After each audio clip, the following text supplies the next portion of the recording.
안녕하세요. 오늘은 제가 이전에 교환학생 영상들을 올렸잖아요. 원래는 영상을 제가 있었던 16주까지 모든 기록을 남겨놓으려고 했는데 뭔가 영상 소재로 쓸만한 게 별로 없는 거예요. 영상이 별로 없고 사진이 되게 많고, 근데 사진으로는 제가 또 블로그에 올려놨단 말이죠. 그래서 뭔가 조금 다른 요소로 교환학생 일기를 기록하고 싶었는데 똑같은 사진으로 똑같은 멘트를 작성하니까 굳이 더 만들어야 하나? 라는 생각이 들어서 교환학생 일지는 그만 올리기로 했고요. 대신에 교환학생에 관한 이야기를 간단하게 하는 영상을 찍으면 어떨까 하고 이 영상을 찍게 됐습니다. 이전 영상을 보셨다면 아시겠지만 저는 2025학년도 1학기에 리투아니아 LCC 대학으로 교환학생을 다녀왔고요. 한 학기 다녀왔습니다. 리투아니아가 어디에 있느냐? 사실 저도 지원하고 나서 어디 있는지 알았거든요. 동유럽 중에서 제일 북단, 북유럽이랑 발트해를 맞닿아 있는 발트 3국 중에 하나인데요. 거기 가서 현지인들이랑 얘기하면서 알게 된 게 우리나라가 자살률 1위잖아요. 리투아니아가 자살률 2위래요. 저는 진짜 자살률이 엄청 높은 동네에서만 사는 거예요. 그리고 인터넷 속도 이런 것도 리투아니아가 유럽 국가에 비해서 굉장히 빠른 편이라고 들었고, 가기 전에 그런 뉴스도 봤어요. MZ들이 제일 행복한 나라? 행복했는지는 잘 모르겠어. 결과적으로 놓고 보자면 저는 이 교환학생 비추입니다. 물론 이거를 내가 안 갔어야 됐다 이렇게 후회하는 건 아니지만 더 나은 선택지가 분명히 있었을 건데 이 선택을 할 수밖에 없었던 게 좀 아쉽다 라는 의미에서 비추드립니다. 그 이유를 이제부터 말해볼 건데요. 첫 번째로 제가 갔던 시기가 1월에서 4월이거든요. 저희 학교는 1월 초에 개강을 해서 4월 말에 종강을 하는 그런 시스템이었어요. 그래서 저는 한국에서 12월 말에 종강을 하고 1, 2주의 준비 기간을 갖고 바로 리투아니아로 갔어야 했어요. 비행기도 거의 한 달 전에 끊었고, 그래서 쉴 시간이 많이 없었죠. 반대로 생각해보면 4월 말에 종강을 하고 한국에 왔을 때 9월 달까지 개강하기까지 남들보다 2배로 긴 여름방학을 지냈기 때문에 그 점은 굉장히 좋았다. 둘째로 유럽 같은 경우에는 1학기 개강이 9월이란 말이에요. 우리는 3월 달에 신입생이 들어오는데 유럽 거는 9월 달에 신입생이 들어오는 학기예요. 그래서 제가 갔던 학기는 유럽에서는 2학기인 거죠. 그래서 이미 갔을 때 신입생들도 다 이미 친해져 있는 분위기여서, 안 그래도 영어에 자신감 없어서 말 잘 못하는데 이미 애들끼리 다 친해져 있으니까 거기에 끼기가 조금 어려웠던 것 같아요.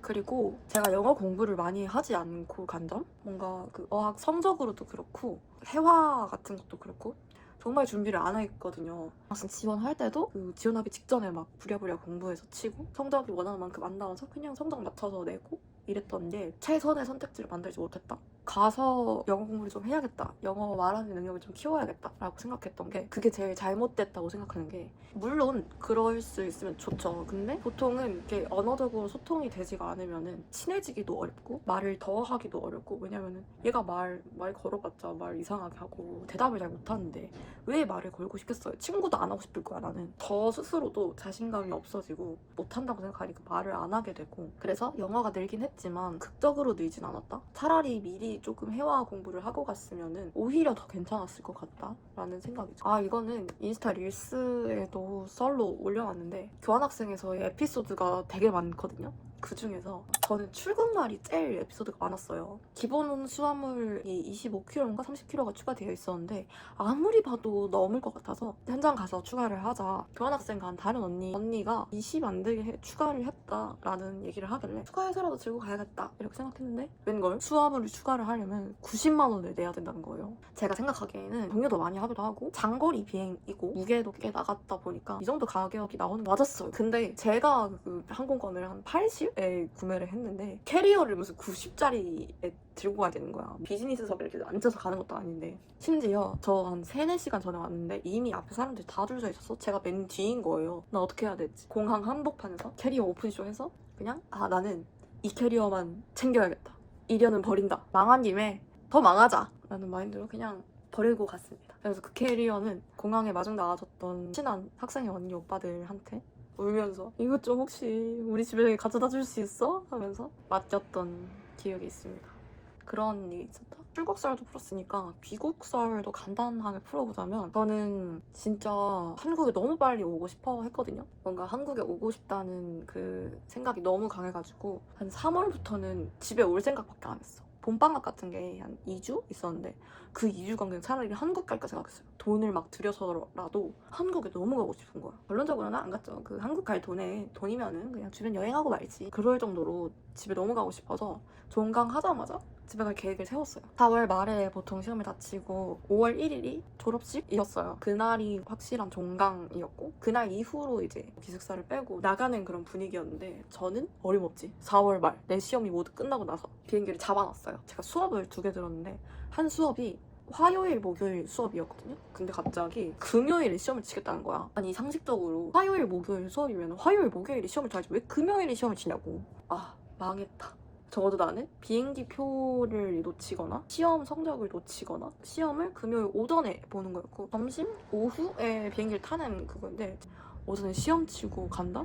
이게 분명히 뭔가 시간적으로 쫓길 것 같은 거예요. 그래서 교수님한테 메일 보냈죠. 그 교수님이 저를 되게 좋아했어요. 수업 듣는 사람들 중에서 유일하게 동양인이고 근데 수업은 또 열심히 들었거든요. 제가 앞자리에서 막 노트 필기하면서 들었어요. 다들 막 딴짓하고 있는 저만 끄덕끄덕하면서 노트 필기 들었거든요. 되게 저를 좋게 보셨나 봐요. 수업 끝나고는 막 말도 걸어주셨어요. 뭐 시험 공부는 잘 되어가니? 뭐 요즘 잘 지내니? 막 이런 얘기하면 저는 네 진짜 MZ 사회부적응자처럼 네 이러고 갔어요.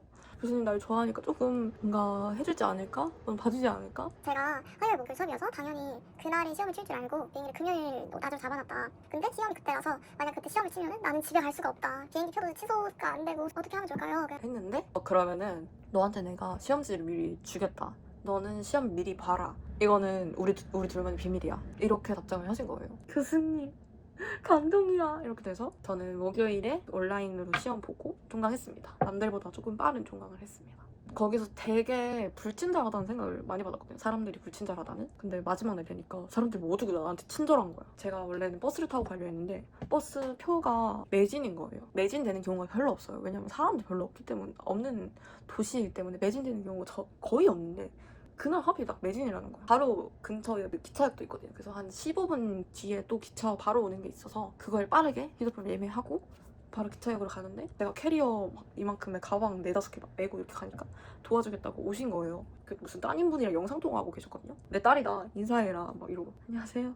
처음에는 내 짐 가져가는 줄 알았어. 하도 이제 치안 조심해라 소매치기 조심해라 막 이런 얘기를 많이 들으니까 사실 거기는 조금 소매치기 이런 게 거의 없는 도시였는데 내 캐리어 가져가는 거 아니야? 가져갈 것도 없어. 있는 게 없는데 뭘 가져가. 안 그래도 무겁긴 했거든요. 그래서 감사합니다 하면서 기차 탔는데 제 자리가 찝구린 자리인 거예요. 자기한테 휠체어 없는 자리라서 다른 사람들 다 열차처럼 타고 가면 나 혼자 약간 화물칸 타고 가는 느낌? 캐리어를 옆에다 그냥 공간은 많았으니까 옆에다 두니까 영무원 분이 오셔가지고 캐리어 옮겨드릴까요? 하면서 이렇게 막 끙짝끙짝 옮겨주시는 거예요. 유치원이야가 갑자기 내가 갈 때가 되니까 친절해진다.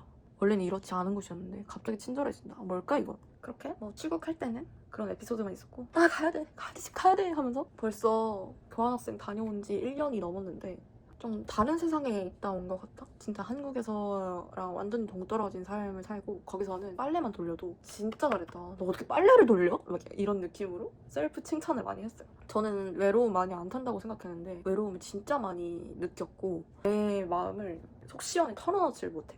영어를 못하니까 말할 때 밈을 굉장히 많이 쓰는 사람으로서 영어로 밈을 어떻게 말해. 영어 밈도 몰라. 얘들한테 막 무한도전 밈을 말해봤자 알겠냐고. 재미도 없고 말도 못하고 조용하고 뭐 하자는 건지 모르겠고 그냥 그래서 참 아쉬웠죠. 여러모로. 돌아가서 그것으로 다시 교환학생을 갈 거냐라고 물으면은 미쳤지 내가 왜 가? 라고 할 것 같은데 그래서 후회하느냐라고 하면은 후회하지는 않는 것 같아요. 지금 생각하면 조금 웃긴 기억들이야. 그때는 되게 힘들었고 지금도 뭐 그 느낌이 남아있거든요. 아 너무 힘들어 이런 게 있는데 힘듦이 나에게 주는 깨달음도 많았고 뭔가 어디에서도 해볼 수 없는 경험을 해본 느낌? 만약에 교환학생 다시 가면 스페인에 갈 거라고 꼭 말하는데 스페인을 만약에 갔었더라면 내가 이 기분을 느낄 수 있었을까? 이 교환학생이 아니었다면 리투아니아라는 나라를 알 기회도 없지 않았을까? 결론적으로는 만족스럽습니다. 교환학생을 고민하고 있는 분이 있다면 일단 영어 공부를 하세요. 가서 영어 공부하겠다는 생각하지 마시고요. 말은 어느 정도 터놓고 가는 게 제일 좋을 것 같고 뭐 외로움 이런 거는 뭐 어떻게든 됩니다. 그리고 가면은 좋아요. 학기 중에 여행도 막 다니고 이러면은 너무 좋아요. 한국에서 그 공부에 시달려 살던 때보다 훨씬 좋아. 그치만 해외여행을 가는 거랑 사는 거랑은 또 다른 개념인 것 같거든요. 본인이 외로움을 좀 많이 타시거나 교환학생을 무조건 가야 하는 뚜렷한 이유와 목표가 없다면 중간에 힘을 잃기도 쉬운 것 같아요. 내가 뭔가 그 하고자 하는 목표를 뚜렷이 정하고 교환학생을 선택하는 게 좋지 않나. 지금 너무 많이 떠들었어. 저 지금 토익 공부 다시 해야 되거든요. 내일 토익 시험이라서 공부해야 돼. 엔딩을 어떻게 지어야 될지 모르겠네. 여기까지 하겠습니다. 안녕히 계세요, 여러분. 안녕. 안녕.